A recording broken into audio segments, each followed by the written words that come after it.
नासरीन अॻूणे वज़ीर आज़म इमरान ख़ान चयो आहे त पाकिस्तान जी वॾी माफ़िया हिक तरफ़ ऐं पाकिस्तान जी क़ौम ॿिए तरफ़ बीठल आहे।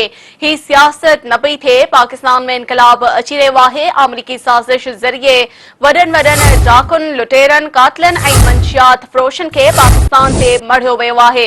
गुजरांवाला में जलसे खे ख़िताब कंदे पीटीआई चेयरमैन इमरान ख़ान चयो आहे त इस्लामाबाद अचण जो मक़सद साज़िश कंदड़नि खे ॿुधाइणु आहे त असां ज़िंदा ऐं आज़ाद क़ौम आहियूं। अमरीकी साज़िश ज़रिए वॾनि फ़ौरन ऐं लुटेरनि खे गॾु करे चूंडियल हुकूमत गिराई वई। असां माफ़िया जो मुक़ाबिलो कंदासीं ऐं शिकस्त ॾींदासीं। इमरान ख़ान चयो आहे त असांजे हुकूमती दौर में पाकिस्तान जी तारीख़ में सभ खां वधीक एक्सपोर्ट थी, सभ खां वधीक टैक्स गॾु कयो, अवाम खे रिलीफ फ़राहम करण लाइ पेट्रोल जूं क़ीमतूं घटायूं वयूं। माज़ी में वज़ीर आज़म खे कढियो वियो त मिठायूं विरहायूं वयूं। अमरीकी साज़िश ज़रिए मूंखे कढियो वियो त क़ौम रोडनि ते निकिरी आई। नाज़रीन, अवां खे अहम ख़बर ॿुधाईंदा हलूं त अॻूणे वज़ीर आज़म इमरान ख़ान चयो आहे त पाकिस्तान जी वॾी माफ़िया हिक तरफ़ ऐं पाकिस्तान जी क़ौम ॿिए पासे बीठल आहे। ही सियासत न पई थिए।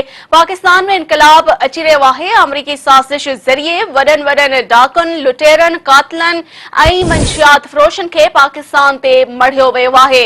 गुजरांवाला में जलसे खे ख़िताब कंदे पीटीआई चेयरमैन इमरान ख़ान चयो आहे त इस्लामाबाद अचण जो मक़सद साज़िश कंदड़नि खे ॿुधाइणु आहे त असां ज़िंदा ऐं आज़ाद क़ौम आहियूं। अमरीकी साज़िश ज़रिए वॾनि फ़ौरन ऐं लुटेरनि खे गॾु करे चूंडियल हुकूमत गिराई वई। असां माफ़िया जो मुक़ाबिलो कंदासीं ऐं शिकस्त ॾींदासीं।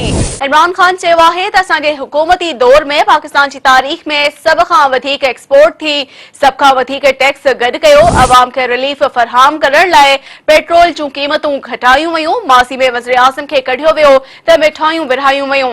अमरीकी साज़िश ज़रिए मूंखे कढियो वियो त क़ौम रोडनि ते निकिरी आई।